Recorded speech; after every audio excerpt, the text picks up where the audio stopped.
Like many other subjects which are under more or less constant analysis, there are numerous misunderstandings.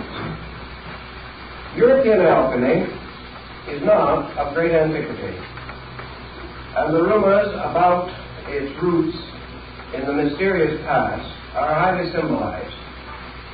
Actually, we have almost nothing on the subject of alchemy in European literature prior to the beginning of the 15th century, A.D. And nearly all of the so-called earlier works are backdated. That is, they were prepared and printed after the year 1500, but with fictitious dates of an earlier period added to them. There is very little of alchemy in the incunabula printing of the first 50 years of printing, between 1445 and 1500. And we have very little evidence that the alchemical writings attributed to ancient authors are genuine. For example, there are books, presumably, alchemical writings of Aristotle, which are certainly comparatively modern fabrications. Also, a number of fictitious characters were invented during the 16th and 17th centuries as having lived at a much earlier date, but these inventions or unreal persons have no historical foundation. Actually, we find the phenomenon of the rise of alchemical symbolism and thought almost paralleling the rise of European astrological speculation and the rising of secret societies and of Rosicrucianism in Europe. Now, alchemy is not limited to European countries, that we know. Remnants of it and references to it are to be found in the writings of many ancient Asiatic peoples. But the rise of alchemy in China, like that in Europe, is comparatively late when compared to the fabulous and legendary accounts thereof. So we must recognize we're in the presence of a rather mysterious situation, namely that a art or cult arose in Europe which was given an antiquity by means of a certain exaggeration on the part of those working with it. And actually, alchemy, as we are going to consider it, developed within the period between about the year 1500 and the year 1700. During these 2 centuries, this symbolism developed and elaborated itself almost beyond human imagination. Most of the symbols employed by the alchemists were derived from earlier sources, but there was also a wonderful mixture of creative ingenuity evident in the designs and figures. Some are obviously derived from mythology, some from natural history as it was understood or misunderstood by the writers of that period. Certain parts of it belong to the symbolisms of ancient religious cults. A part was taken from the older symbolism of astrology. Still other elements are almost unique to alchemy and do not occur elsewhere. Thus, historically speaking, we are dealing with a body of lore that rose to prominence, flourished for 2 centuries, and then gradually declined with the rise of chemistry as we know it today.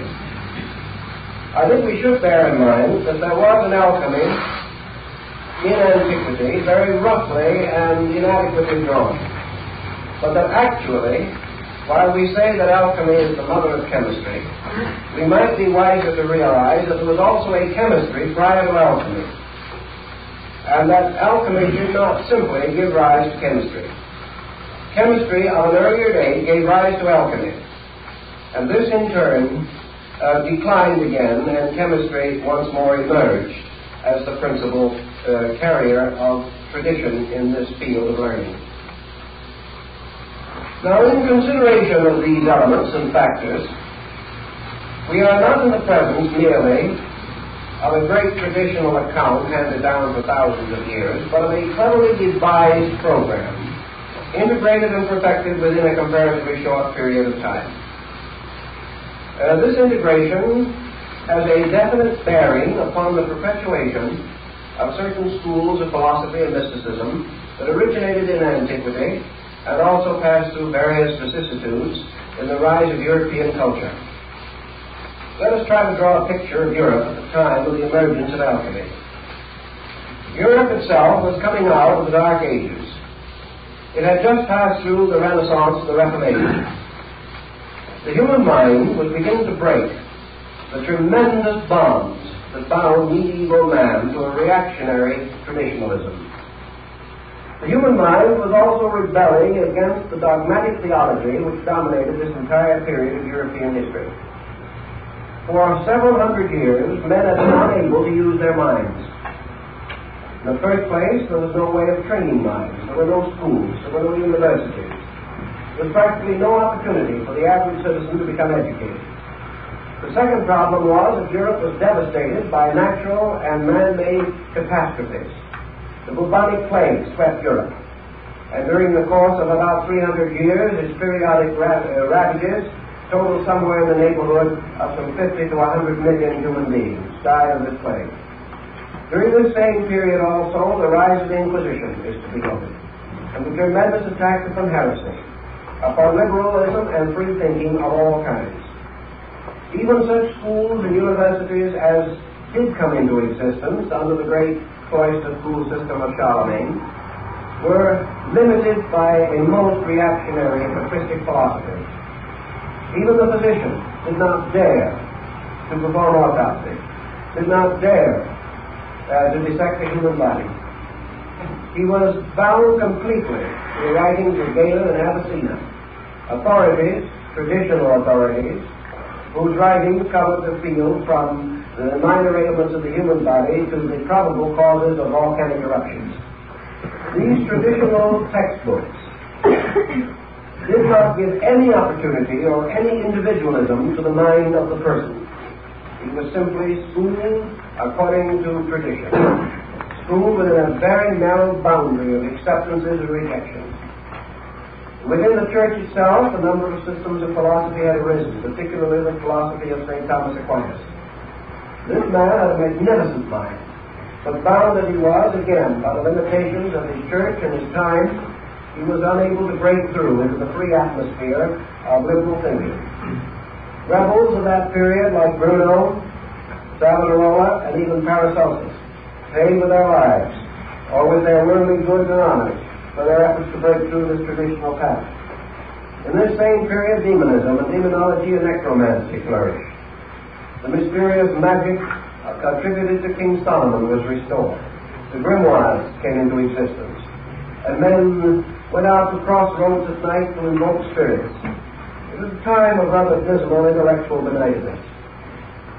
Yet this oppression forced upon man was not exactly in order with his growth and evolution.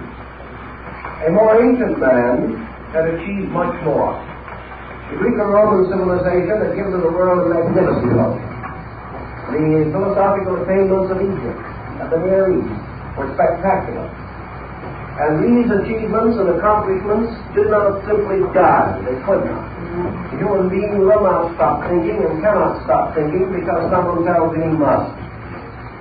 Thus, there was beneath the surface of European thought and European life a tremendous surge of intellectualism, a surge which could not break through, but which did begin to emerge as soon as the Protestant Reformation began to lift the boundaries on human thinking. Now, against this pressure from within the individual himself, the pressure of his own inadequacy, there was the force of a limiting condition of environment. Internal pressure, plus this tremendous adamant boundary fixed upon his thinking and living, resulted in an explosion, resulted in a definite breaking through from the internal psychic life of the human being. Now, we cannot say, I don't agree with some psychologists who affirm that alchemy simply emerged from the individual. That it did remotely and originally do so, and that its forms undoubtedly were influenced by the pressures of the human psyche, we do not deny. But I cannot accept that it was merely a spontaneous outburst. It was too well organized, too well developed, too carefully thought through. It is far more reasonable and likely that it represented a new appearance of a tradition struggling to restore its own place as a leader in the intellectual life of the human being. Now we know, as I have told you in other lectures, that after the Crusades, the returning Crusaders and the Templars and many other groups brought back to Europe a great deal of wisdom from the Near East. Also, the rise of Moorish culture in Spain resulted in a liberation of the human mind and a return of lines and departments of knowledge hitherto long removed from European civilization and culture.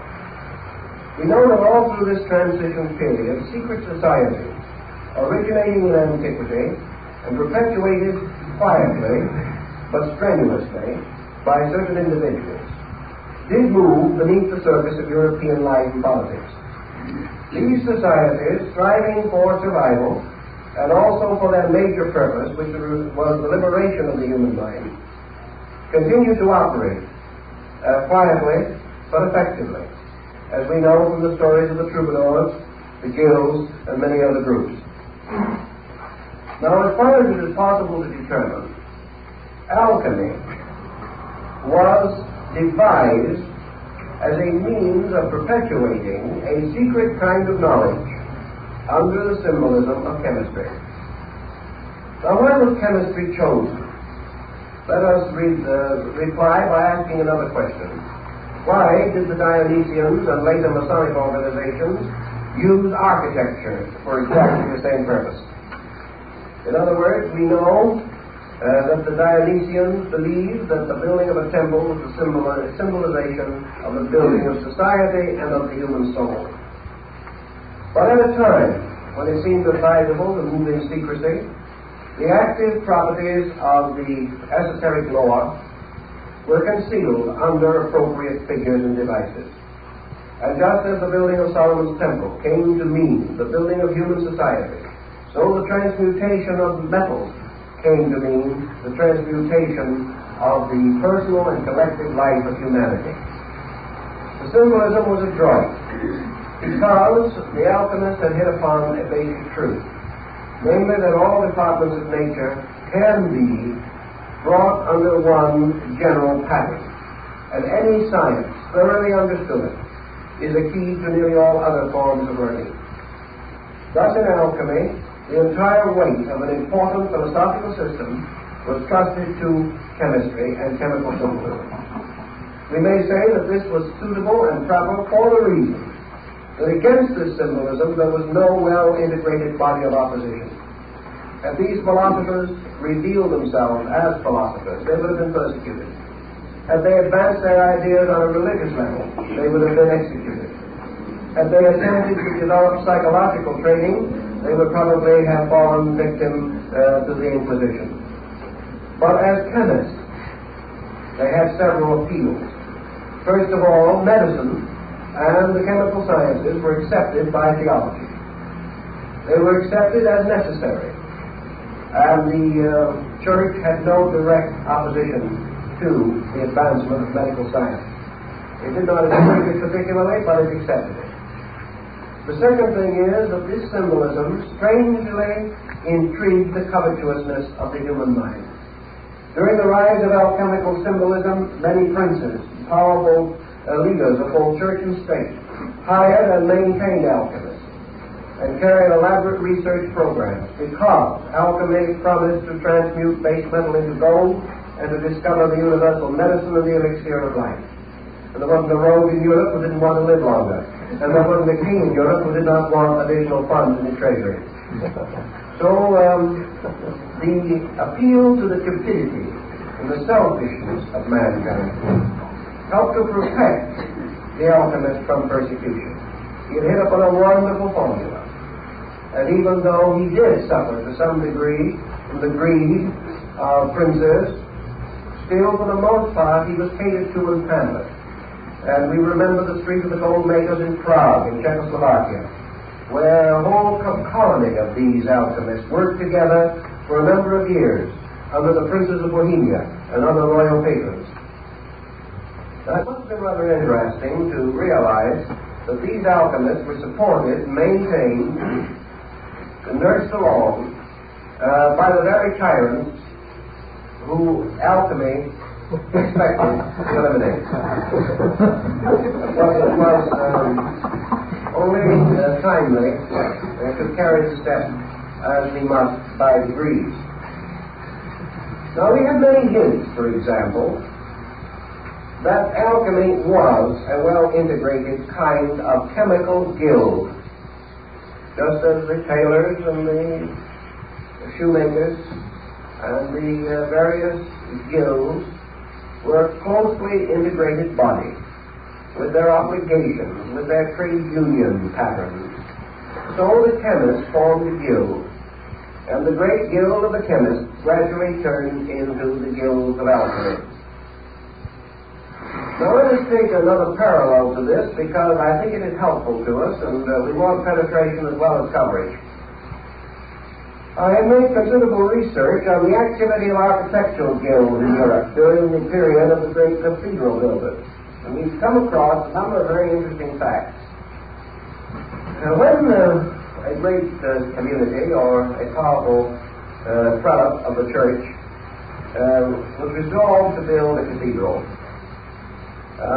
it was a great undertaking in those days. And if you visit the marvelous cathedrals at Chartres or Notre Dame or one of the wonderful churches in Florence, in Verona, you will realize how great an undertaking these cathedrals really were. The local villages, of course, could do very little, because at that time the village around the cathedral was just a little mass of huts, practically, around this magnificent building. Even today, the cathedral towns of Europe can be seen for miles, but only the cathedral, standing what appears to be alone, but actually surrounded by the low buildings of the citizens. When the time came to build a cathedral, the designer, the architect, or the sponsor, let it be known to the wandering journeyman. Perhaps in towns at that time there was a carpenter, or one or two stonemasons, who passed through on their apprenticeship. These were told, and in 3 months all Europe knew.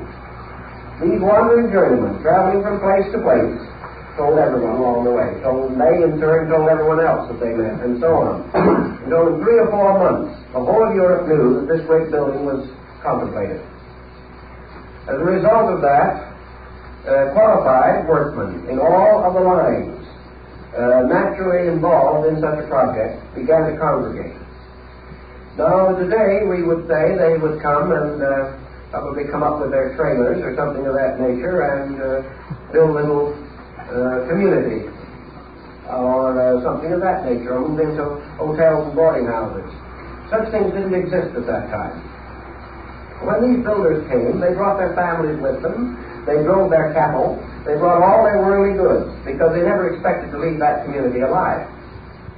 In those days, to build a cathedral was a matter of 200 or 300 years. These men and their sons and their sons' sons would work on that building. It would continue until it was finished.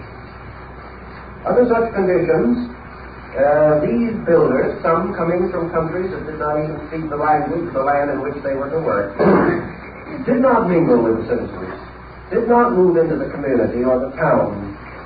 They built their own city, a comparatively permanent one. And in one of the cathedrals in which I made some research, we learned that a town composed of nearly 15,000 human beings was built in a few weeks on the site of the work. This town simply came into existence. And it was all made up of workmen, craftsmen, who recognized each other by certain secret signs, who had their master's marks, and who were known to be qualified for various work. There were apprentices, and there were craftsmen, and there were masters of the work. As soon as this community came into existence, it built homes for those who were to work there. In the midst of this great community, they built their community houses. And they then sent to the nearby towns where the work was to be done and communicated with the architects and the financing committee and demanded their proper share or their proper token. For it was up to the community where they worked to supply each one of these men with a pair of gloves, a white lambskin apron, and a certain amount of raw hides and skins to cover the roof of his communion house. As soon as this had been properly taken care of, this community, created by these workmen, held a session, elected its own officers, created its own mayor, or in this case, master of the work,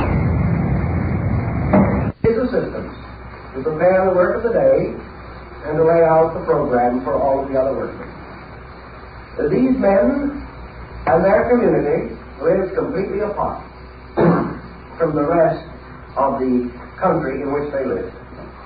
And as the records of the time show, they did not even follow in the religion of the community. These people had their own religion, and several early fathers, writing of these communities of builders, shook their heads sadly over their quills and said that we think that some of them were not as good Orthodox Christians as they should have been. It's quite possible, because from the Near East came men who worked in silk and fabrics, came cutters of stones and gems. From North Africa came men skilled in design and artistry. From Bulgaria, Romania, from the great Slavic states, from all parts of Europe they came, Christian, Muslim, Jew, everything you can think of, but all bound together by the great guilds into which they had been initiated. These guilds created their own world. They created their own cooperatives. They had their own ways of taking care of the widows and the fatherless. They took care of their own sick. They brought their own physicians. They did everything, and they created a form of government which we call today democracy. And that democracy began within the structure of the guilds. Now, if you attended a great meeting of the guild masters, you would attend something that was very interesting. You would find these men gathered in the communion house or in the community center. And here, on certain intervals, prescribed by their laws and their traditions, they broke bread together. And because not one of these was greater than another, they were seated around a circular table. And in the midst of the table was the gill cup.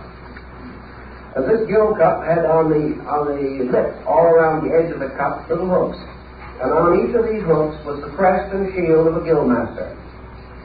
This cup was filled with wine, and each of the masters drank from the cup, performing a ritualistic Eucharist and rededicating their lives to the great service of the architect of the universe. They were worshipping through building. Their laws were their own. Their secrets were inviolate. Their mysteries were perpetuated. And the power of these men can well be imagined when we realize, for example, that a few days after he placed his famous bull on the church door, Martin Luther, who was by instance a guildsman, because he belonged to the guild of the watchmakers. Soon after he had made his public statement against the sale of papal indulgences, Luther was called before his guild. And here in solemn assembly, he was placed under the protection of the guilds and given a medal, which must always wear, and which he should show in time of emergency. And from that time on, although Luther had a hard time, he was under the protection of this body, and was one of the few of the great reformers of the period who survived. The guilds were very powerful. Now here is a guild which we know definitely was dedicated to building buildings, but we also know from the inscriptions which they placed upon the stones, from the mysterious carvings they hid far in recondite places in the masonry, from their wonderful use of emblems and figures, that they were more than just guildsmen.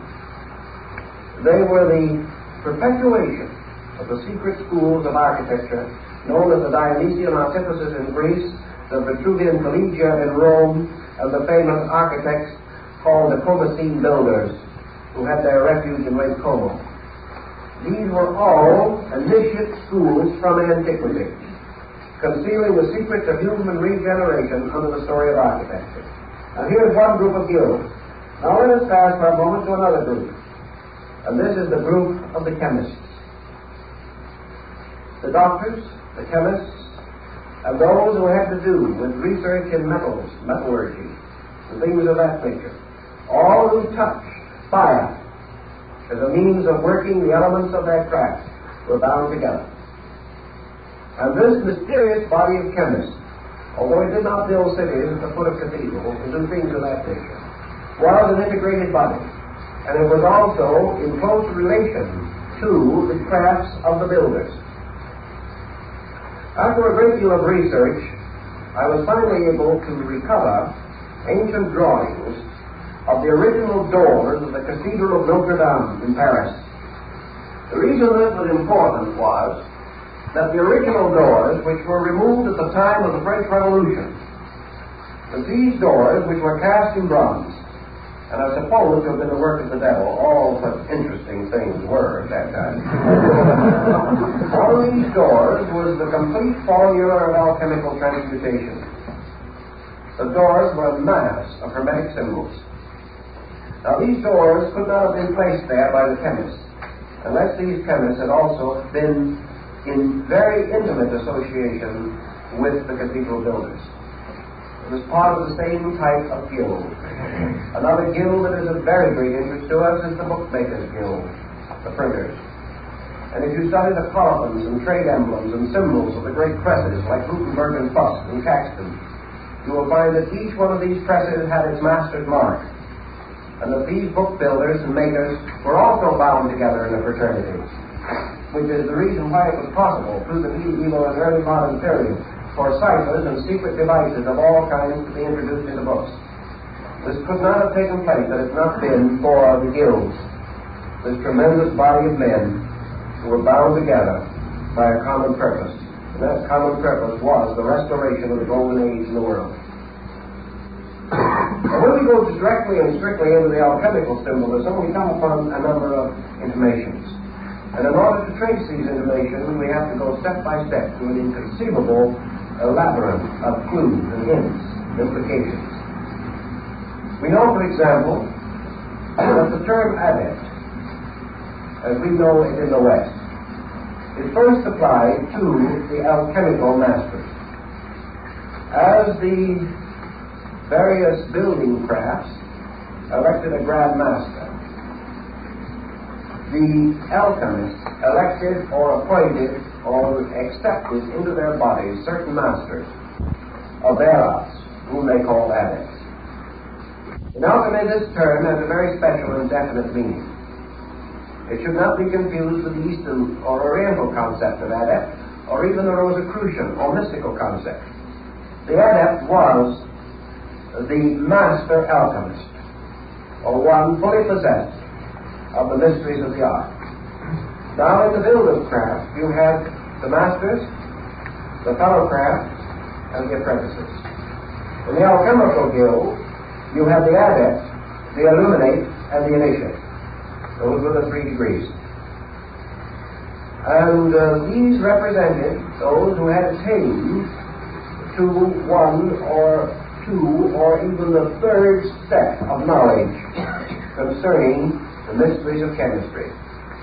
The adepts gathering together in the performance of their equivalent to the master builder's Eucharist, gathering around the great gill cup, which in this case was the wonderful alembic of alchemy,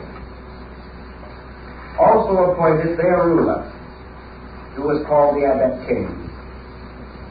And there's one of the very rare tracts, which is almost unobtainable, states that in alchemy there was the King Emperor, the supreme ruler of the entire school scattered throughout the world, that under him were the princes of the blood, the highest adept masters. Below them were the dukes, the earls, the barons, the knights, and the squires of this hierarchy. And therefore it was customary to refer to a certain alchemist as a duke or as an earl, depending upon his place in this great mysterious empire which existed in a strange dimension extending through all other empires and binding them together by a strange level of traditions. Now, material relating to this, as I have said, is exceedingly hard to find. We find a few references to it in Kunra, a very early alchemical master. And we also find references to it in a work called The Adepts in Alchemy, a very interesting and early work. But in wandering through one of the old libraries of Europe, I was able to find this manuscript. which perhaps comes a little nearer to some of this problem than we will find most anywhere else. And as far as I'm able to find out, this is the only copy of it that exists. And this is called The True Adepts, Illuminates, and Initiates of the Hermetic Arts. This is in the form of a kind of biographical glossary. It is almost in the form of a certain biographical who's who in alchemy. And from the first page of this, we learn the definitions as they were used within the body of the alchemical school. The term adept is properly applied to one who has learned the great work and who has performed it. That is the proper term for an adept. The term illuminate or illuminist is properly related to one who has experienced the mystery of the work, but does not know how it is performed. This is a rather curious differentiation. The term initiate is one who has achieved to the knowledge of the method, but has not performed the work. Now this is the way in which the guild of the chemists was divided. Following this is a list prefaced by the fact that it must always and ever be remembered that there are false adepts, false illuminates, and false initiates, but that the genuine ones can be determined only by those who have the knowledge to investigate the secret marks and symbols. Then we have here a list of the adepts of the school, both imaginary and historical, and also the degrees of their development within the school. We learn from this book, for instance, that according to the alchemical tradition, Moses was an adept. We learn that Solomon was an adept. And this brings us very close to the fact that Solomon was also supposed to have been a great architect and a master of those mysteries. Then we learn also, as we go on through these lists, some of the other names involved in this. The Apostle John, a sublime illuminate. Hermes, an adept. Orpheus, an adept. Apollonius of Rhodes, an initiate. Homer, an initiate. Ptolemy, an illuminate. Virgil, an initiate. You can go right down through this book, and you will find all of the principal names and their ranks in the school. We also learn that Avicenna was an initiate. Albert the Great, Albertus Magnus, was an adept. St. Thomas Aquinas was an initiate. Roger Bacon was an initiate. Raymond Looney was an adept. I won't try to read them all because many of the names are not particularly important to us now. But this work carries on through all of the different steps of alchemy, pointing out that these different teachers, masters of the schools, were actually bound together in a pattern. Now when we take an alchemical tradition and we come to the discovery that it includes Orpheus and Homer, we know that we're not dealing with chemistry, because these men were not chemists. We were dealing with an esoteric system of which the alchemical schools in Europe were comparatively recent development. Clearly, an illuminate. Michael Meyer,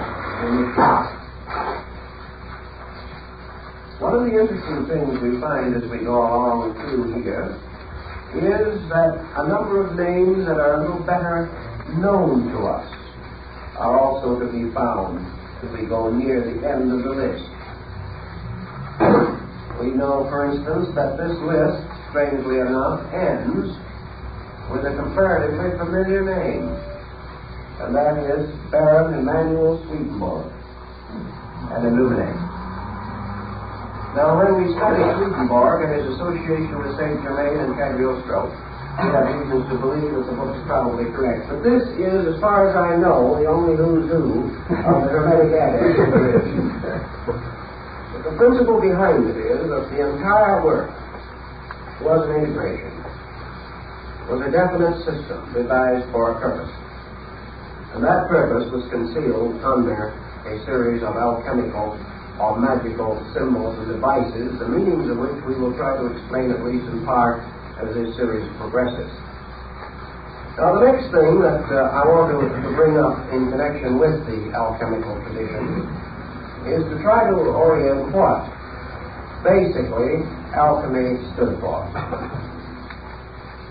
Generally and broadly, we know what it meant. We know that by transmutation was implied regeneration.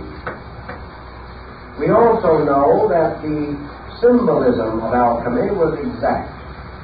Why? Because it was based upon an exact science, chemistry. We also realize that as we go into it, that perhaps the nearest parallel that we can find to it in our common experience in the modern world is yoga.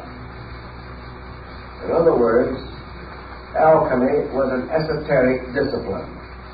It was a discipline based upon an exact science of human regeneration.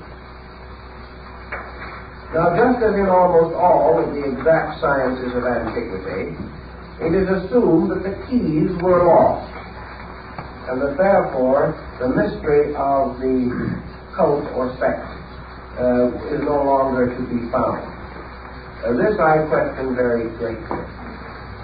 The second point that I think we should try to realize and understand is that the alchemists were not only interested in the regeneration of man, but in the restoration of the philosophic empire as established in the concept of Plato. This restoration of the philosophic empire was to be undertaken by a broad political program. So alchemy penetrated and permeated practically every political and social state of the world, extending as far as China, throughout India, throughout the Near East, and even extending into the Central and South American areas of the Western Hemisphere, where chemistry had reached a fairly high degree of proficiency. Around the alchemical speculation, as it is, we have developed a great number of overtones. And these overtones can best be understood by reference perhaps to some of the alchemists themselves. Following this list, and only using approved members of the Becker group, the aristocrats of the order, we find, for example, that certain alchemists are more reliable, more careful, and obviously more informed than others. Among the best and greatest informed of these adept alchemists was Raymond Loewy. Another one highly proficient and skilled was Bacillus Valentinus, monk of St. Benedict. A third very highly efficient one was George Ripley, the English chemist. And then fourth, equally at least recognized and remembered for his important contributions to the subject, was Michael Sendivogius. These were among the great names in alchemy. Therefore, when we read them, taking in works such as the Triumphant Chariot of Antimonium by Basil Valentine, we come always upon lines like this: Woe, woe, woe unto the gold makers. And another line in Ripley which says that whoever believes that the transmutation of physical metals is the end of alchemy is a fool. All these things are tossed in. Very little is made up, because at that time it was advisable to unveil the secrets too completely. But the alchemists themselves have left in their published and outer writings irrefutable proof that they were not to be considered merely as chemists, that they were to be considered as the instruments of a secret purpose and art, and that this art they had inherited or brought down from a remote antiquity. The alchemical symbolism itself was very recent, but the method or mystery behind it was very old. The second and another important point is that the alchemical tradition moving into Europe Christianized itself intensely. But this Christianization was no part of its original symbolism. Gradually, therefore, we find the introduction of Christian figures and symbols into the alchemic arts. But wherever they are used in the purely alchemical sense, not in the sense of theology. Just as the mystical symbols of astrology and magic used by Bede were not to be used in the magical and astrological sense, but in a purely mystical sense, a matter which has been of considerable concern to students of the subject. One of the names associated with early alchemy was Paracelsus von Hohenheim. This great Swiss physician tells us that he was initiated into the mysteries of the spiritual art of chemistry by masters of this art in Constantinople, and that it was among the Muslims that he gained his first great knowledge of the secrets of transcendent chemistry. In all probability, he studied with the dervishes and other Eastern groups who had under another symbolism, the symbolism in some cases of music or song or poetry, had come to the same as with the famous troubadours and the Pliard of Ronsard in France.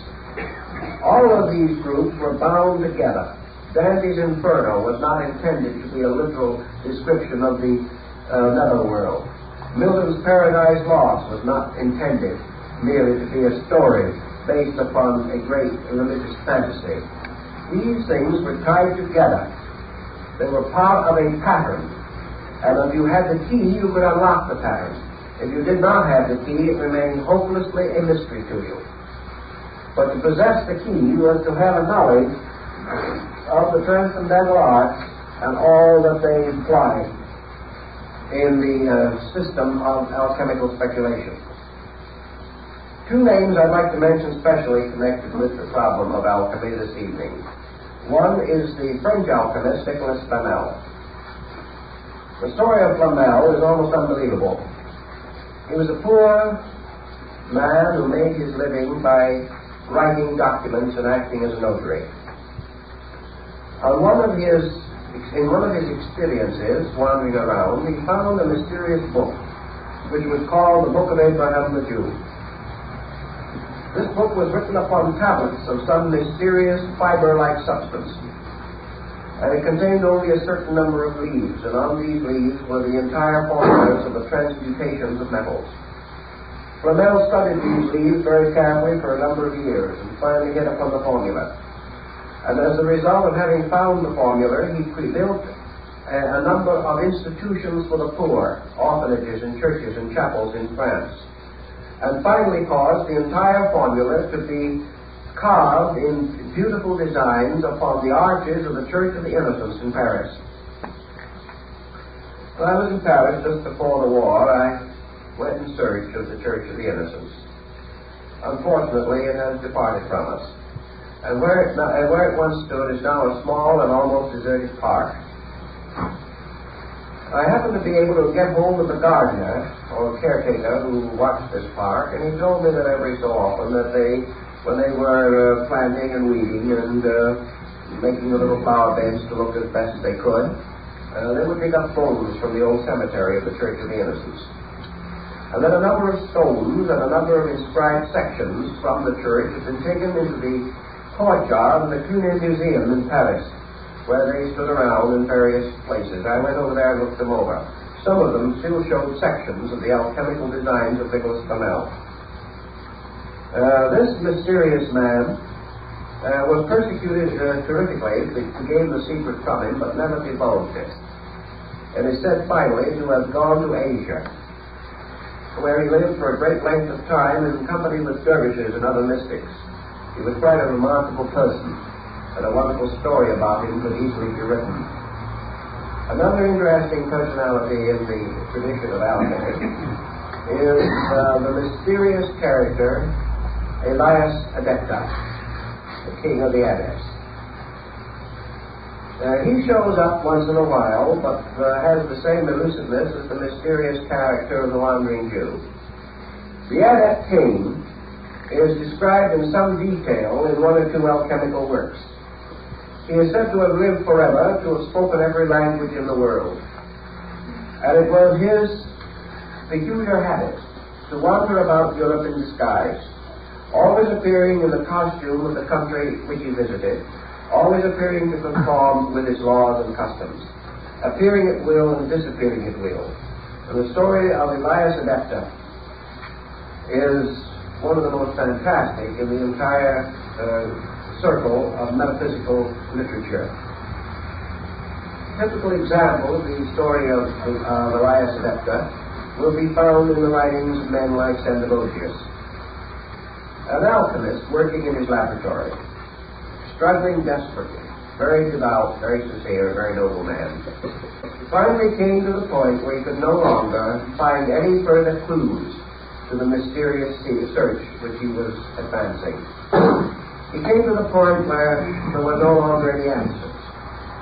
He did not know what to do next. He had done everything that he could think of and conceive of, and had studied and worked and labored and prayed and meditated and gone as far as he could. In this emergency, it was not uncommon for a knock to be heard on the front door of his house. A mysterious man would come in. And he would go to the laboratory of the chemist and sit down and talk to him for a few moments, and then tell him what to do.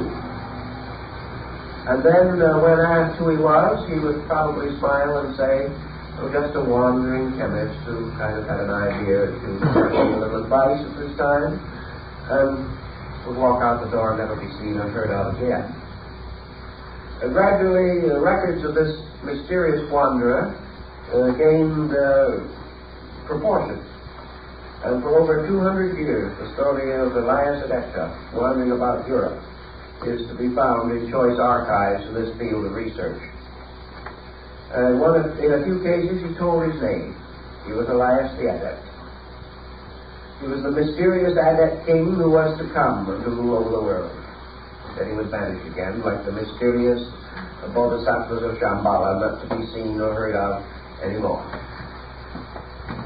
As these stories build and as the legends accumulate, the parallels between this concept and that of the Oriental mysteries become very obvious.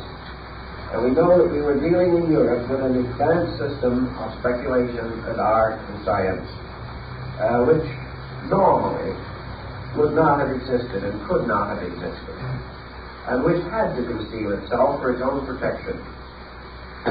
Out of the alchemical furor of the 15th and 16th century came the Rosicrucian furor of the early 17th century. And let us remember definitely that all opinion and prejudice to the contrary, that there was no evidence of the existence of Rosicrucianism in Europe prior to the year 1610.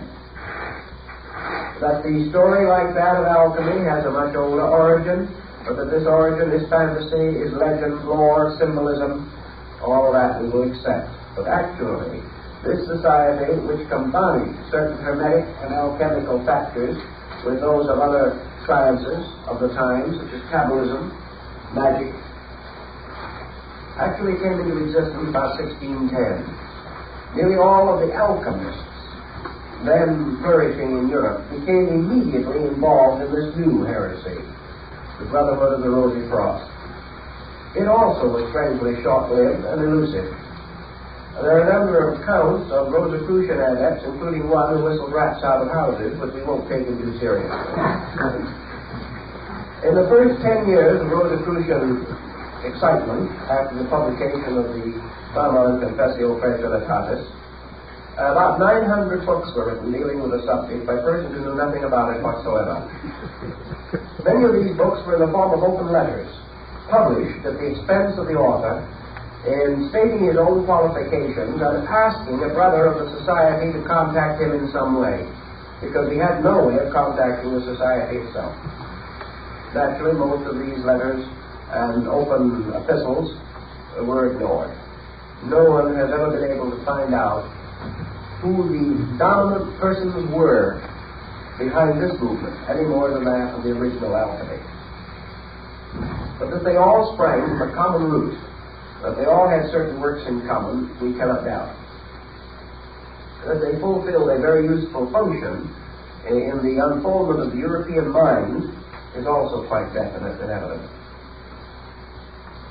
Now, from this general survey, which is naturally exceedingly brief and which only touches a few of the interesting phases of it, I want to try to start a series of rather brief definitions of some of the elements of alchemy as we have to contact them and work with them in the future. First of all, alchemy, as we say, has three steps or degrees of adepts. One being the adept himself, one the illuminate, and one the initiate. It likewise had three great works or achievements with which it was concerned primarily under the title or general collective term, the magnum opus, or the great work. The first and supreme work of the alchemist was the formation or the production by art and genius of the philosopher's stone, the lapis philosophorum. Now, the creation of the philosopher's stone was associated identically with the adept himself. The adept, or the master of the school, and the philosopher's stone parallel. In other words, the adept and the stone had something in common, almost something in identity. The second work of the great school of alchemy was the transmutation of base metals. This, the formation of physical chemistry for the production of synthetic minerals and metals, was associated with the third step in the cycle, namely the initiate. In other words, the initiate was the transmuter of metals. The illuminist, who was between these two, was identified with the search for the universal medicine. So we have the three steps in relationship to the three grades. The creation of the stone being the work of the adept, the discovery of the universal medicine being the work of the illuminate, and the transmutation of base metals being the work of the initiate. These three then represented the keys to the works of the grades, or differentiated the labors of the three classes or orders of alchemists. The transmutation of base metals into gold was the work of science. The creation of the universal medicine was the work of philosophy. The casting of the lapis philosophorum, or the great stone, was the work of religion. Thus, religion, philosophy, and science were the three grades, as in almost all of the great mystical things, schools and systems. The first grade was, of course, the grade of the spirit, the second, the grade of the soul, and the third, the grade of the body. Thus, the body was the transmuter of minerals, the soul, the discoverer of the medicine, and the spirit, the precipitator of the stone. Von Welling, the great German adept, gives us a very definite series of definitions, indicating that these accomplishments conceal the rituals, rites, and secret ceremonies of the grades, and that therefore, under the heading, for instance, of the transmutation of metals, we have an interesting symbolism. The alchemist represented metals under usually 7 symbols. These 7 symbols being identical with the planetary symbols of astrology. Thus, for instance, lead with Saturn, iron with Mars, and so on. These were the base metals, and they were formed together in the form of a 6-point star composed of 2 interlaced triangles, and in the center a 7th point, so that the 6 points on the points of the stars and the 7th in the center constituted the 7 metals. Now, the alchemists also drew this, as defined in the Septium Verum, in the form of 7 of these 6-pointed star patterns arranged in a circle like a wreath. In each one, a different symbol of a different metal was in the center, and the other 6 surrounded it on the points of the stars. Each one, therefore, told us the simple point that the alchemist himself made out, namely that each one of the metals contains all of the others. Now, if we take the points of the metals and we change these into the 7 liberal arts and sciences, we shall then have a key to the great social reform of the transmutational level of alchemy. In other words, your 7 metals are the 7 departments of human society. They are the 7 arts and sciences. They represent the 7 races, the 7 continents, all of the great systems of septimism by which the world's life and progress are measured. Each of these contains within itself the seeds of all others. And the alchemist says that the seed of universality is within every particular of nature. Every atom contains all the rest. Every center contains an infinite circumference locked within its own essential nature. Also, the alchemist pointed out that every base metal contained within itself pure gold. Now, the amount of pure gold contained within any atom or any minute particle of matter might be so slight as to be practically beyond discovery. But alchemy said, you do not create gold, you make it grow. The seed of the divine metal is within all base metals, and that the transmutation of a base substance is not actually a change into something that did not previously exist, but the release of that which is forever present in all compounds and in all elements. So that alchemy is the nourishing and the feeding of the seed of gold in everything. The outer forms of these arts and sciences to remain unregenerated. Thus, in the field of learning, alchemy is the regeneration of arts and sciences, not by reforming them, essentially, but by releasing through them the seed of truth which is locked in each one of them, to make the seed grow, to accomplish the mysterious multiplication from the mango seed, like the fabled legend of Indian magic, was the problem of alchemy. Now, in the transmutation of metals, another important point was brought out, and that is that the outer bodies of the metals are irreconcilable. Therefore, that you cannot force iron and lead together and cause them to accomplish an alchemical mystery. You can fuse them to produce an alloy of some kind, but you cannot force them together to release their own spiritual power. Therefore, before metals or elements can be given a new birth in the spirit, they must die. And the death of elements, the destruction of minerals, the complete elimination of the formal nature of the forms of things is part of the alchemical procedure. Therefore, alchemy was a death and a resurrection, and comes very, very close to philosophical symbolism as we come to this level. All of the outer bodies and structures of metals must die before the spirits of these metals can unite to form the mysterious transmuting agent which is called the red lion. This again has very great significance, and the alchemist finds comfort in the words of the Scripture, but unless a man be born again, he shall not enter the kingdom of heaven. For every one of the forms of nature must die before the life within that form can be liberated or released. Therefore, alchemy then approaches the problem of human intelligence. And it says that before the individual can become wise, he must destroy the false mind, which presumes to possess knowledge. He must destroy opinions before facts can come. He must tear down old walls before he can build a new house.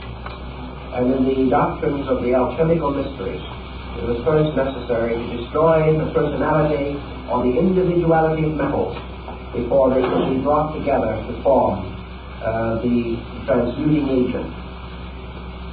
Now in the transmuting agent itself, called the red lion, or the power of projection, which was one of the great symbols of alchemy, the master was said to carry, particularly Elias Adepts, who was Elias the artist, that the master carried with him a little box which contained the powder of projection, and that one grain of this powder would transmute into pure gold 100,000 times its own weight in base metals. Here we are obviously in the presence of an advanced type of symbolism, because obviously the power of projection represents consciousness itself, all on the level of knowledge, truth, which transforms ignorance, and consciousness itself, which can transform body up to 100,000 times its own weight. Therefore, the power of projection is consciousness itself, by means of which all base substances can be transformed or changed. The red lion is the symbol in alchemy of illumination, the mysterious enlightenment from within, which is the rebirth of the soul of the metals. This illumination, according to alchemy, was achieved through the blending of 7 arts and sciences, which were the 7 sacred arts and sciences of the ancients. Thus we proceed in symbolism a little way. We don't want to go too far now because we have to examine these things in greater detail. So we then consider the creation of the universal medicine, which was the work of the Illuminists. Now, how is this universal medicine to be found? The basis of this medicine goes back into a very ancient symbolism, and that is the production of the spirits of metals and the spirit of gold, which can be captured in wine.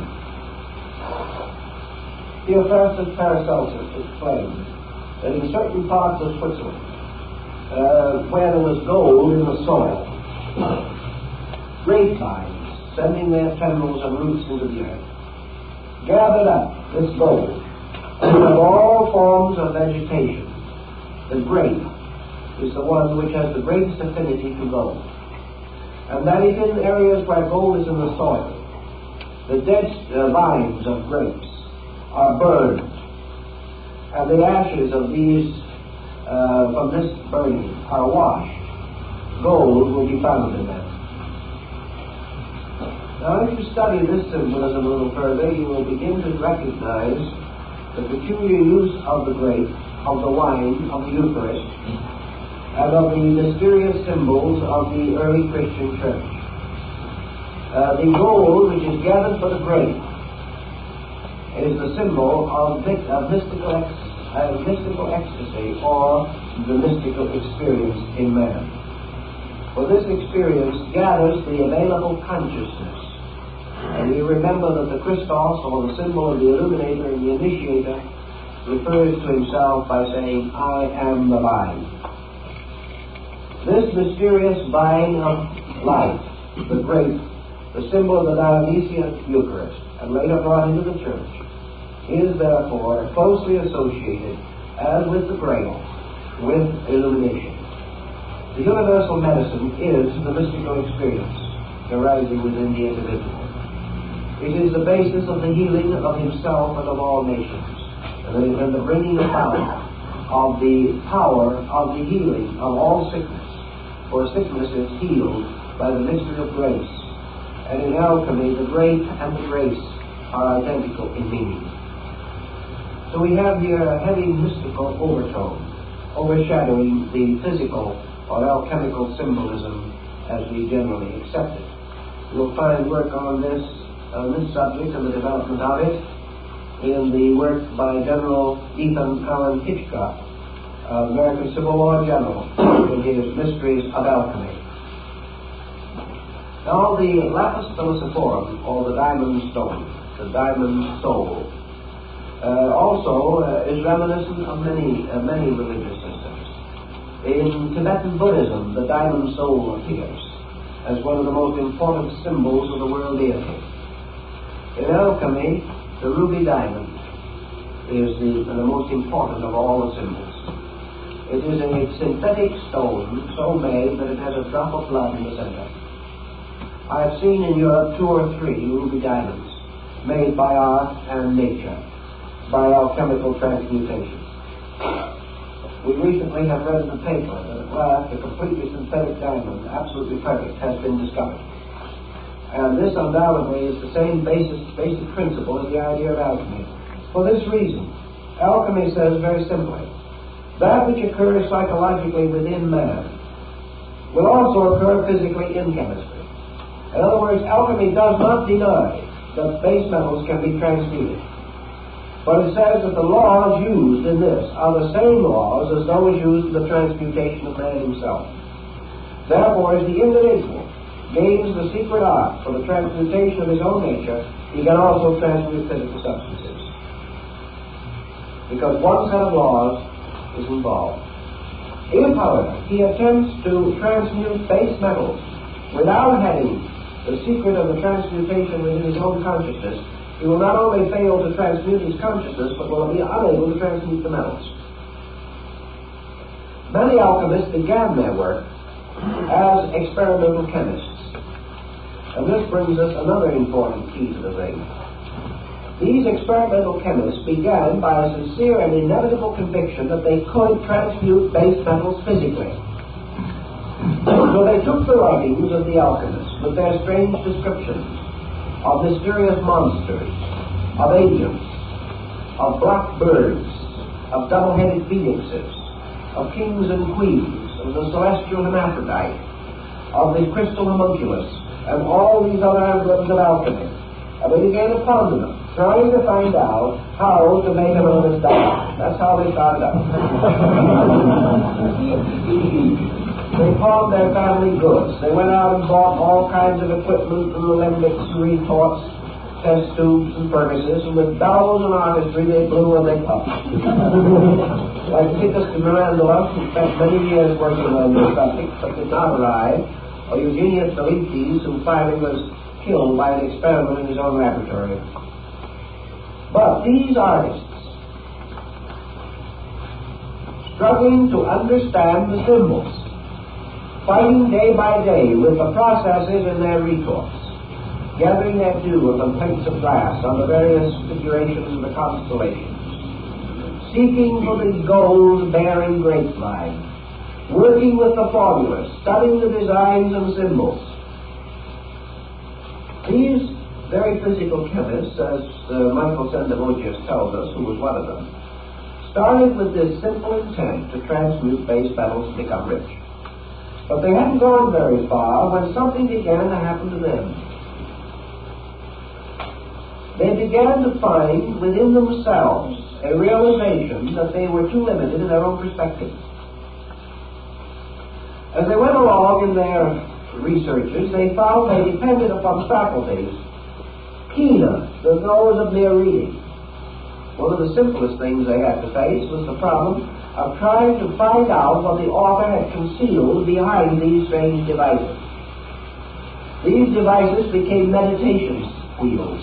They became like Buddhist mandalas. They began to challenge the individual who studied them. And as months went on and years went on, and this individual went further and further into the arts, he began to sense within himself other dimensions that he had not previously considered. And after he had been working more than 10 years in his laboratory, Sendevogius suddenly came to the realization that alchemy was not a physical science but a spiritual one. He discovered himself. It grew on him, so to say. He learned step by step through the unfoldment of his own faculties. He found then that this mysterious twisting road that led through the symbols was a constant coaxing of something out of himself. he finally grew to be so intuitive that he could read between the lines. And as he began to read between the lines, he began to see the larger dimensions of the art. Until at last, he cried out in dismay and distress to think that he had wasted so much time on the outer shadow of something that was so much more important than he had originally believed. Gradually, he found that the study of these symbols released something out of his own nature. And he began to sense the real mysteries of alchemy. So we have another definition that has to sink in somewhere along the line, and Mark will slip it in right now. Namely, that the initiate is the intellect, that the illuminate is the intuition, and that the adeptus is the consciousness, and that they're all inside of himself and all his world. But the alchemical adept is the mysterious power of consciousness operating through will and yoga. And that every human being is his own adept. And that Elias Artista, the master of the adepts, who appears and disappears without leaving trace, coming when he is most needed, disappearing no one knows where, represents these flashes of consciousness by which the individual suddenly and briefly senses his own internal. But there is something within himself that does not respond to his demands, but somehow responds to his needs. Elias the artist is his own consciousness. The great fire of alchemy is his own will, by means of which these mysteries are wrought. The illuminate is his own psychic nature, particularly his intuitional and inspirational part. And the initiate is his mind, which can always know the secret but can never experience it. So the adept himself, in all his parts, is the alchemist, growing step by step through the experiences of his own art. As we recognize these principles gradually coming more and more clearly to us, we also can go on further. In the alchemical transmutation, we have a bottle. It's a very interesting bottle. It's a kind of a bulgy bottle with a long, sometimes a rather long neck.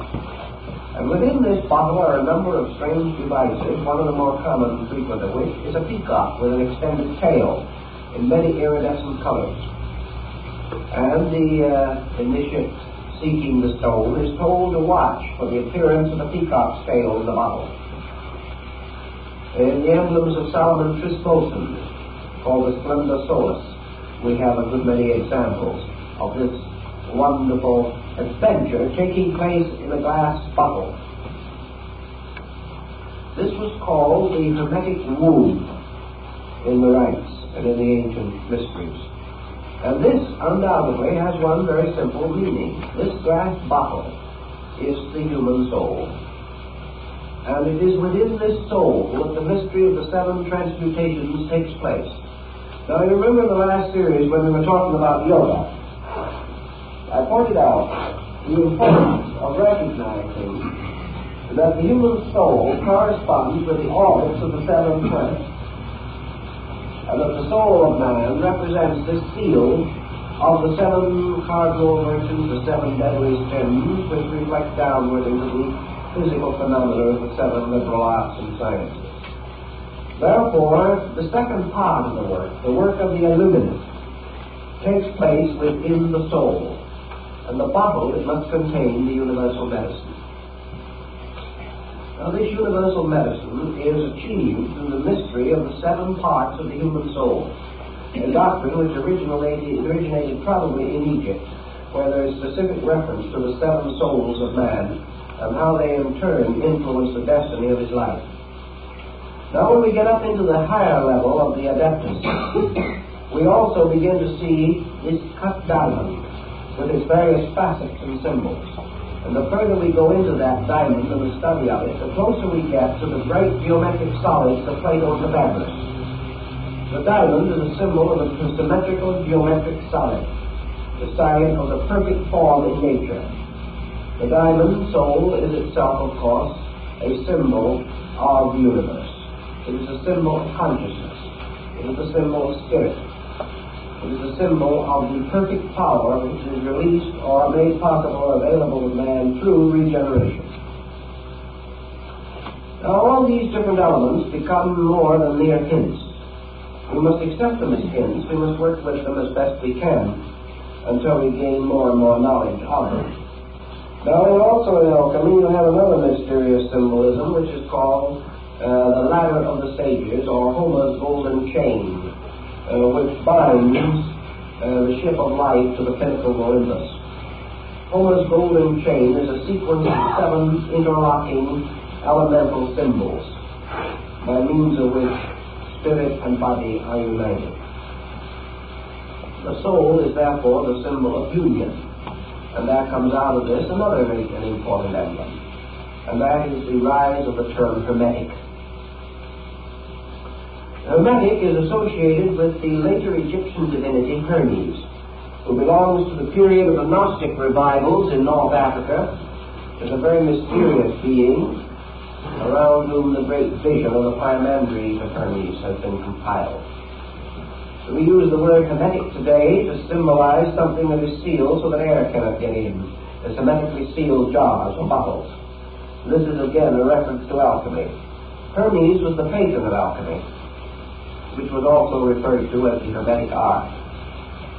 Now Hermes carries always the caduceus, or the winged staff. He's represented with wings on his heels and wings on his hat, and usually dressed somewhat in the garb of a Roman soldier. He's a kind of an effective-looking little fellow in his own way, but very few students have really given him a great deal of thought. Now, Mercury, in the old astrological symbolism, has to do with the intellect, and to a certain degree it still has that relation in alchemy, because mind unites spirit and body. Mind is the link between man as an internal and man as an external being. So the mind man expresses into himself from environment, and through the mind man expresses the inner nature of his own consciousness. Thus mind is a common ground within himself. But the alchemists used mind much more in the sense that we use the psyche of the soul. For to them it included both male and female attributes, and represented a psychic field or pattern. And Mercury was therefore the common solvent, or quicksilver, by which all metals could be united or brought into synthesis. Mercury was the absorbing power, so that actually, according to their doctrine, the philosopher's stone was composed of the union of salt, mercury, and sulfur. Sulfur representing consciousness or spirit, salt representing earth or body, and mercury representing mind or the solvent. In this symbolism, using the Hermetic analogy, we come upon a number of very interesting and important parallels or emblems, each of which we will gradually develop along with other symbolism. Mercury now emerges as something that unites or forms a common ground, absorbing into itself things otherwise irreconcilable. Let us try to understand that in terms of human experience, in something that is familiar to us. What is there about us as beings, or what faculty or power do we possess by which we can reconcile opposites, by which we can bind together through experience things held differently, or regarded as irreconcilable in nature or quality? What is this most mysterious and absorbing agent? The Greeks and later the Hermetists and the alchemists declared that the psychic field of man was capable of accepting from above spiritual powers and reducing them to the level of mind and emotion, and that this also, the soul, was able to cause bodily elements and external phenomena to ascend into this middle zone and be absorbed into soul quality. So that the soul was the common denominator, the link, the common field into which both spirit and matter passed, and in which they seemed to die, to be reborn again as one body or being. So we can say that in the Hermetic allegory, consciousness, which is the spiritual power, descending into the field of Mercury or into the soul, manifests itself as intellect and intuition, whereas bodily elements or energies ascending into the soul also took on an attribute or aspect of intellect and intuition, so that they took on an overtone and were reconciled in this field, and that therefore man, through a kind of experience within himself, achieved an alchemy in which he transmuted the opposites of his own nature and caused them to become one being within the sphere of soul power. So we have the formula very simple. We have the king and queen, which are spirit and body, or God and nature, producing the homunculus, or the crystal creature, which is man. Man, therefore, is Hermes. Man is the unifier. Man is the personification of the principle of the Hermetic medicine. In man, heaven and earth are mingled. In man, the divine and the human are brought together in one structure. In man, all opposites of nature meet. And in man, in his own nature and in his own existence, in his own attitude, the creation of the diamond soul is made possible.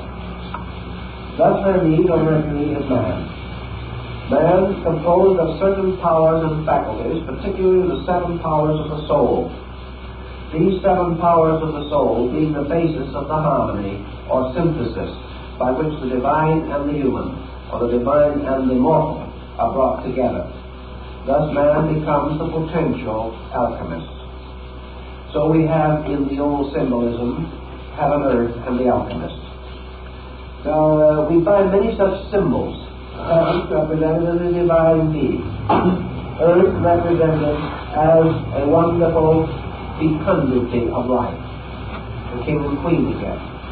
Holding between them man, who is the potential adept, who is the potential redeemer of all things and the transmuter of the universe in which he is placed. Now this heaven, earth, man being begins to bring another point into consideration which we have in alchemy. So we have a trinity of terms which are to be found in certain of the old alchemical ABC books, as they are called, the abecedarian writings of early alchemy. And here we have God, nature, and art. Now alchemy was called art. And it was called art in a definition which says, an art perfects nature. Alchemy says there are no miracles to be performed by art. Art merely anticipates nature and achieves its greatest work by becoming a handmaiden of nature. Bacon, the English philosopher, refers to art as the power to perfect nature through intelligent cooperation. So art becomes the symbol of alchemy. In nature, all things are growing. All things are unfolding their life. And all things are moving inevitably and victoriously towards perfection, or towards the state of pure and complete being. But the path is slow, the means are continuous, and the achievements are imperceptible at any given time. Now, in a field of man's researches, such as horticulture, for example, comes along a person like Mr. Burbank, or a man like Dr. Carver. He begins to fulfill the alchemical adage that art perfects nature. Burbank became a great student of plant life, and he finally learned how to use the laws governing plant life to hasten the growth of plants. He didn't break any laws. He didn't perform any miracles. He simply used knowledge and helped the plant to help itself. This is art, which is man's voluntary cooperation with the plan of life. The plan will be perfected without man, but it will take millions of years. Man will perfect himself over a great period of experience by trial and error. Man will go on suffering, dying, until he learns how to live. This is the long road. He will continue to make mistakes, will learn ultimately the laws governing his own conduct, and in the fullness of time will learn to keep those laws. But man may also do many things. He may learn how to work with laws. He may learn that through his own voluntary cooperation he can make things grow more rapidly. Through will, wisdom, and discipline he can make himself grow more rapidly. Not by performing a miracle, but by cooperating with nature. So we find alchemy defined as the servant of nature. Not a magician waving a wand, but a gardener working with a spade in the garden. And in the opening sections of Michael Myers, one of his books, we have alchemy as the gardener working with a spade, very carefully cultivating around the rose bush. There is no description given, but there is none necessary. This is art the gardener, making possible the more immediate and perfect growth of the flower. The rose, of course, is always Eros, love, and our process for the human soul. So soul gardening is an art. And the alchemist is the gardener in this great and mysterious garden of the metals. So we find around the gardener growing on various trees symbols of all the metals. He is a gardener working in the field of the metals. He is making them to grow.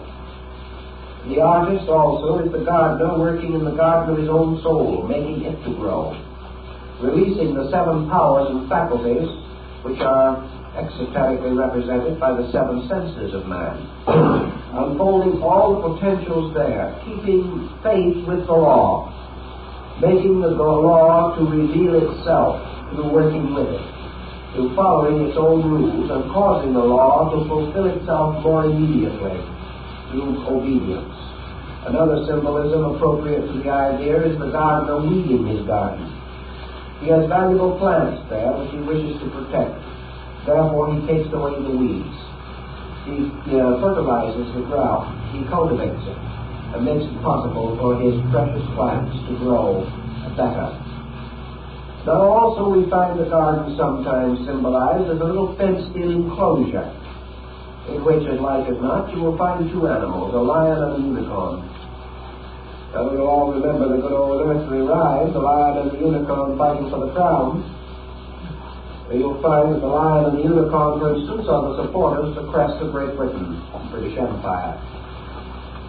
The unicorn is a very wonderful creature, with 1 horn in its form, made like a horse. But the unicorn is a very, very sensitive and delicate animal, and always likes to be around kindly people. The unicorn will very patiently and lovingly follow the mysterious virgin of the world, Sophia, who is the only one that can put a bridle on it. This is a very interesting bit of symbolism also, because what is 1 horn but 1 pointed? And what is 1 pointed except will or consciousness itself? Therefore, the unicorn represents the power of will, the conscious will of the individual. The lion, of course, the red lion, we know to be the symbol of the mystery or of the great power of transmutation or corruption. We know that the lion in this case represents wisdom. So will and wisdom captured in a garden can accomplish great and wonderful things. Because the struggle of will and wisdom seeking for the crown, of course the crown is Kepha, the symbol in the Hebrew Kabbalah of the supreme power, of the supreme reality of all things. The crown of power and rulership. There are many uses of alchemical symbolism in other departments of living. We also find, for example, in the alchemical doctrine, constant references to various symbols used in the Bible. We find, for instance, that the complete transmutation and the production of the mysterious universal medicine is believed to be contained within the Canticles of Solomon. In other words, the song which is Solomon's contains the complete formula for the production of universal medicine. And the alchemist can break it down and show you word for word, line for line, how that follows through the various researches at various cycles of transmutation. Another very important alchemical formula is said to be concealed in the Lord's Prayer. Now, the alchemists who recognized that that is true were telling two stories at one time. They were telling that they had found that the Lord's Prayer was an exact example of psychic chemistry. But they were also telling you that the end of psychic chemistry was the achievement of the spiritual state represented by the Lord's Prayer. It worked both ways. And that also that the state of holiness or piety, or the state of prayerful contemplation of reality, was the alchemical transmutation. That the transmutation of fear into faith, for example, was the overcoming of the black symbol of vitriol. All these things worked out on moral and ethical levels. The only difference between them and our general concept of knowledge lies in the exactitude of the symbol. For example, the alchemist says that the sun in the air, in the sky, that is represented in the earth by gold. Therefore, that the gold and the sun are the same thing exactly in vibratory principle. That the gold in the earth and the sun in the sky are polarized to the pulse point in the human heart. And therefore, that the human heart, the sun and gold, are all in sympathetic ratio to each other. And that they are of an identical and proper nature. And that they have certain powers in common. Dr. Rudolf Steiner, in his researches in Switzerland in connection with the use of the talismanic metals of the ancients in healing disease, discovered what we have also learned later by other means, namely that potable gold, or what we might term biological gold, is a heart remedy. And that a syllable gold goes directly into the walls of the heart. Thus, the sympathy that was represented in alchemy was recognized as an existing fact in nature, and that these different principles all work together. Now, the same thing was true with other parts of the universe. Everything that was morally true was scientifically true. If it is true, for example, that wisdom is better than ignorance, that can be proved on terms of chemistry. It can be proved in terms of music, in color, in tone, in sound, in everything. That all values that exist ethically also exist scientifically. And that the polarities of all the elements are to be found in the moral and spiritual life of the individual. And that which constitutes a good life also constitutes an exact working formula for a chemical compound. That just as surely as man is able to integrate certain patterns in his own living, the laws governing these patterns are exactly the same as those used in architecture. And a happy, harmonious, well-integrated home can be mathematically diagrammed, and the diagram will be the perfect structure for a building. This is what Leonardo meant by certain of his canons. In other words, there is a dynamic which extends from one level of life to another.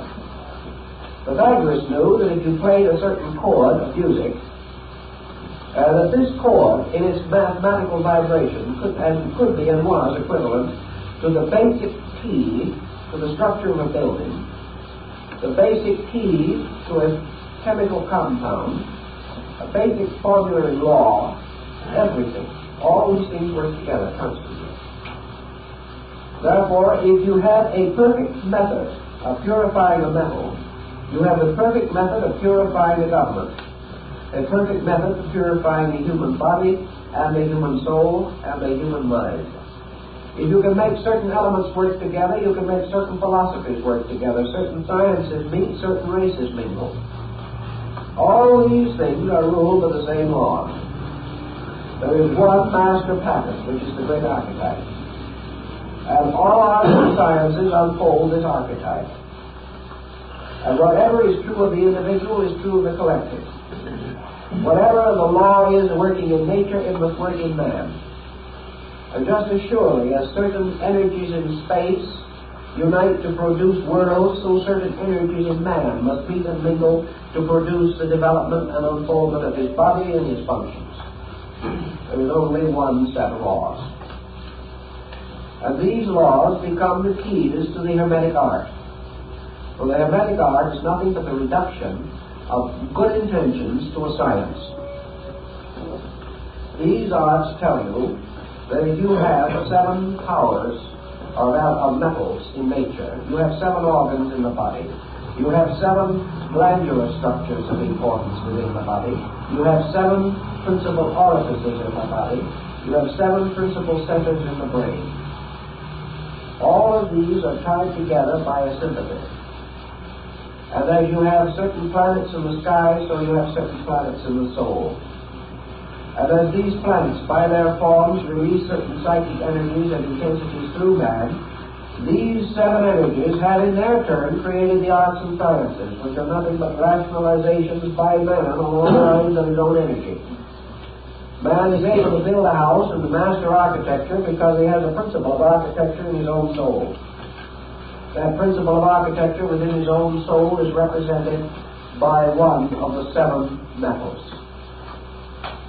If, therefore, he lacked a certain element within his constitution, he would lack a dimension of consciousness. If gold was removed from his body, he would not only die, but assuming that he did not die, a proportion or dimension of consciousness would depart from him. Every one of these things is tied together, forming one tremendous, all-inclusive pattern. And the pattern itself was described in the Hermetic arts as the tomb of Christian Rosenkreuz.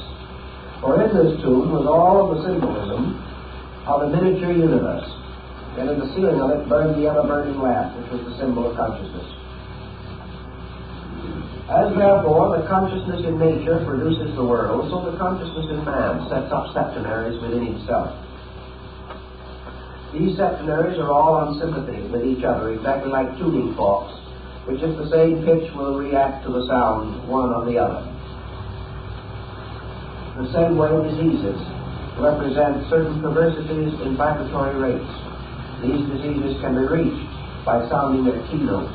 They can be neutralized by other rates of vibration, representing their antitheses. This was the basis of the sympathetic medicine of Paracelsus. We treated the ailments of Mars with the power of Venus and the ailments of Saturn with the power of Jupiter.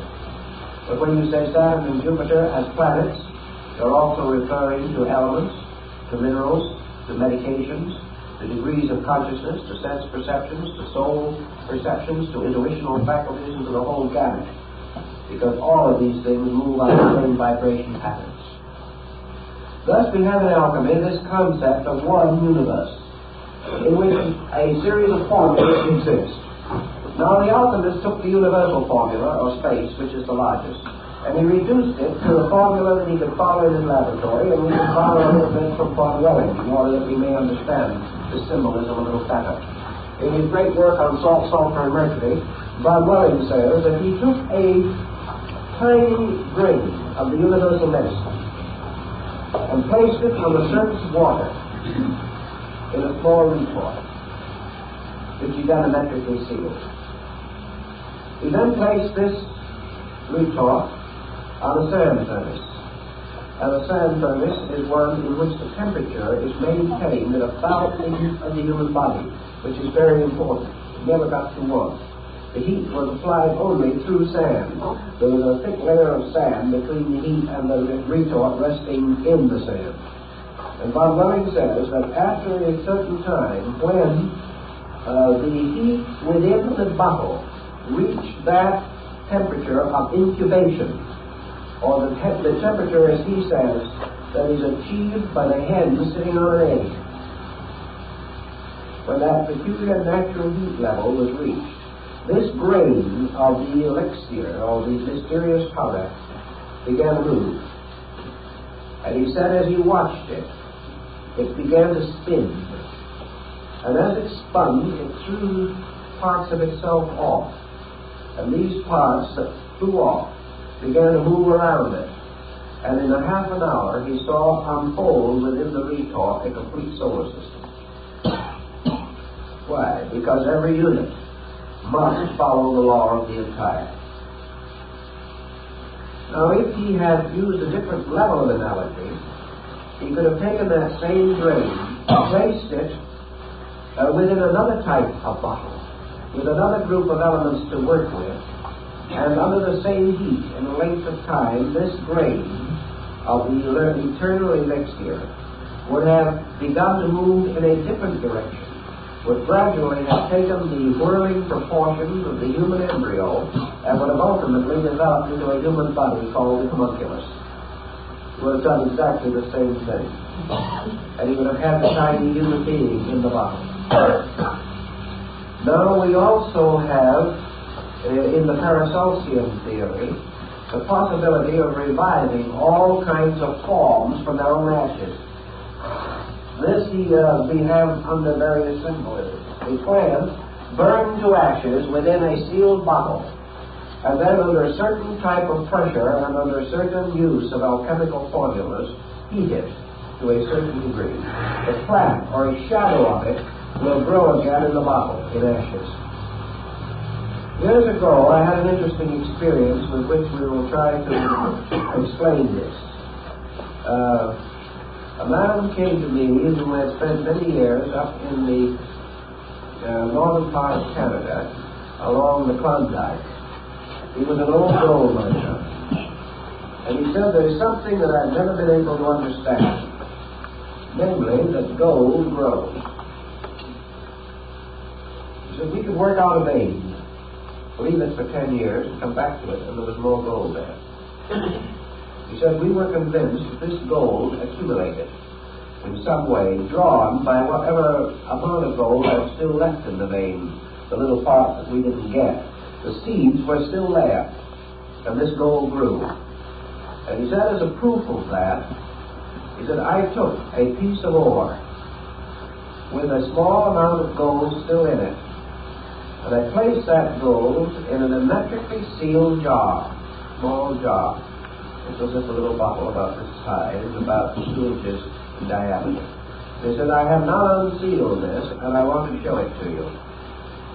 He said, when I placed it in there, many years ago, there was just a grain of gold in it. But now, many years later, that little grain of gold has become a perfect little tree. It has grown from its own seed, the growth of metals. And he said, I will tell you something else. He showed it to me. And it was undoubtedly exactly as he had described, and I'm inclined to believe him because we have the same record exactly from the Swiss gold miners of the 16th and 17th centuries who said that they had actually made gold grow. But another interesting thing this old miner told me was, he said, it didn't grow nearly as rapidly until I happened to discover something. Namely, that it grew more if I kept it on me. And therefore, I used to, for many months, I've carried it inside my clothing, this little bottle. Because whenever it was close to me, it grew. And of course, the answer was body heat. As long as it was close to his body, it grew. And reports of these experiments have been carried on for hundreds of years. And the concept of gold growing in the rocks, gold growing in the human body, body growing, all of these things tie up with the alchemical tradition, which is that all things grow. And that as the metals grow under certain conditions, so man grows. And what is the gentle heat which matures the metals? And the Buddhist might answer, the fire of aspiration by which all things grow. But there is a certain mood or spirit within man, a warmth of man's own soul that makes him grow. And in the presence of this warmth within himself, and this warmth is the warmth of the mother hen sitting on the egg, which even in itself is a rather interesting thing, because it is the warmth of love. It is the warmth of service, of protection. All these things work together. And in alchemy, the universe is one mass of these interrelated laws. Laws which can be diagrammed on one level, played on a musical instrument on another, and on a third level, if applied inwardly, transform the sinner into the saint.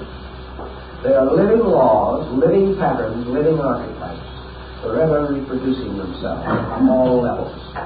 The alchemist says if you can discover these on one level, you can then apply this key to all other levels, and have them, indeed, the key to the mystery of the universe. So this is a little something of the background. And from that we must go on with the psychology of this, or the science of it, and I'll try to show you as we go along the symbols, the artistry, the books, the manuscripts by which this symbolism, this concept is unfolded. And it is the great hermetic allegory, or the great law of analogy. As above, so below. As with the lesser, so with the greater. All things differing in multitude and magnitude, but all identical in the great pattern of vital principles that sustain them. To know these principles, then, is to be the magician, to be the master of all things by knowing the laws and obeying the laws. And art is man's learning to obey, his constructive and wonderful ability to take these principles and amplify them so that they work more rapidly and perfect themselves more perfectly. Man working with law, therefore, is the master alchemist.